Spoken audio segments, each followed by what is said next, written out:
બનાસકાંઠાના ધાનેરામાં આવેલ મધુસૂદન વિલાના રહેણાંક મકાનમાં ભેદી ધડાકો સર્જાયો। જો કે ભેદી ધડાકોને આગ લાગતા ઘરવખરી સહિત મકાનને મોટું નુકસાન થયું।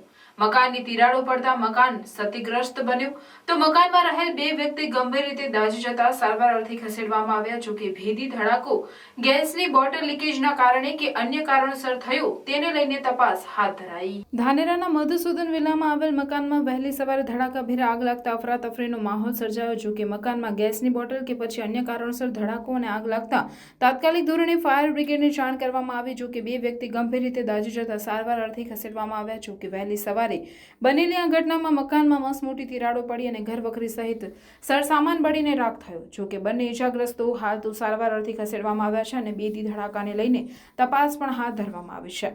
હાલ તો સમગ્ર મામલે તપાસ હાથ ધરાઈ છે। જો કે આ બેદી ધડાકો કઈ રીતે થયું એને લઈને ધાનેરા પોલીસે અરજી લઈ તપાસ હાથ ધરી છે। તો બીજી તરફ ગેસ એજન્સી દ્વારા પણ હાલ ગેસની બોટલ સહિત સગડી અને તમામ મકાનમાં પડેલા સરસામાનની પણ તપાસ હાથ ધરી છે। જો કે ભેદી ધડાકો કયા કારણોસર થયું તેને લઈ તપાસ શરૂ કરાઈ છે।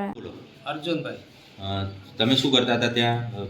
ચોકિયા તરીકે શું કરો? ના, હવે ફર્નિચરનો હું કારીગરનું કામ કરું। હા, અને 11 વાગે ખાણો ખાઈને ઉતા હા, અને સવારે 5 વાગે આ ભડાકો થયો।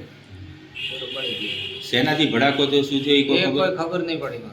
આગ લાગી દેખી મને। તમે ખાલી આગ લાગી તમારા રૂમની અંદર? આગ લાગી ને હું બળી ગયો। તમે કેટલા જણ ઉતા હતા? 2 જણ। બરાબર, બંને બળી ગયા? બંને પછી તમને કોણ લઈને આવ્યો? રામભાઈ હોસ્પિટલ લઈને? હા, જગમાલ રાઠોડ બરાબર। હોસ્પિટલ। શેની આગ લાગી એ તમને ખબર નથી? એ આપણને કઈ ખબર નહીં પડી। ગેસ ફૂટ્યો કે બીજી કોઈ આગ લાગી, કોઈ ઉપર તો થયો કે એ આપણને કોઈ ખબર નહીં પડતી। બળી જરૂર નહીં કે આ વાત હાલત ખરાબ થઈ ગઈ। એ તો નીંદમાં હું તો સાહેબ મને કંઈ ખબર પડી નહીં।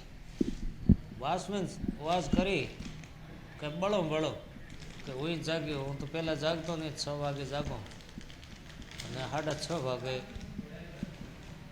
આગ લાગી। આગની સાથે શું થયું? ધડાકો થયો તો? જોરદાર ધડાકો થયો। દીવાર ફાટી, તમે જાય જોઈ આવો, અંદર હાથ આવે એટલે એમ તેડી થઈ ગઈ દીવાર। જે ઉપર પડે તો અમે બે મરી જતા, પણ નીકળી ગયા એટલે સવારના સમયમાં અમે વોકિંગ માટે નીકળ્યા અને અચાનક અહીંયા ખૂણા ઉપર પહોંચતા એક વ્યક્તિ થોડીક દાઝેલ અવસ્થામાં સામે આવ્યો અને એને કીધું કે ભાઈ ગેસના કારણે હું બળ્યો છું। એટલે તાત્કાલિક મેં મારી ગાડી લાવી અને પછી અમને જાણ કરી અને હોસ્પિટલ લઈ ગયા અમે લોકો। ધડાકાનો કોઈ અવાજ સંભળાયો? ના, એવો ઘરે અમે અવાજ સાંભળ્યો નહીં, પરંતુ આજુબાજુનું કેવું છે કે હા, અવાજ આવ્યો હતો। કેટલા લોકો ઈજા? હું આવ્યો એટલે જે 2 જણા મળી ગયા, મેં હોસ્પિટલ ભરતી કર્યા ને એ લોકો કીધું કે અમે ગેસ ચા કરવા માટે ગેસ ચાલુ કરવા ગયા, એવા તરત જ આગ લાગી ગઈ। આગ લાગી એવા અમે તરત બહાર નીકળ્યા, પછી ધડાકો થયો। ધડાકો કેટલો ગંભીર હતો જેના લીધે આ મકાન સુધી? હા, એટલો હું તો હાજર હતો નહીં, પણ આ દિવાલ ઉપરથી દેખાય છે કે આખું દિવાલ તૂટી ગઈ છે ધડાકાથી। શું થયું હતું રામભાઈ? આખું શું થયું હતું સવારમાં? સવારમાં ગેસ ચાલુ કરવા જતાં આગ લાગી ગઈ। એટલે લીકેજ હતો કે બાટલો ફાટ્યો? બાટલો ફાટ્યો નથી, બાટલો લીકેજ હતો, લીકેજ થઈ ગયો હતો। ઓકે, તમે કાર્યવાહી કોઈ કરી? હા, કાર્યવાહી કરીને પોલીસમાં જવાબ લખાય, અરજી કરી? હા।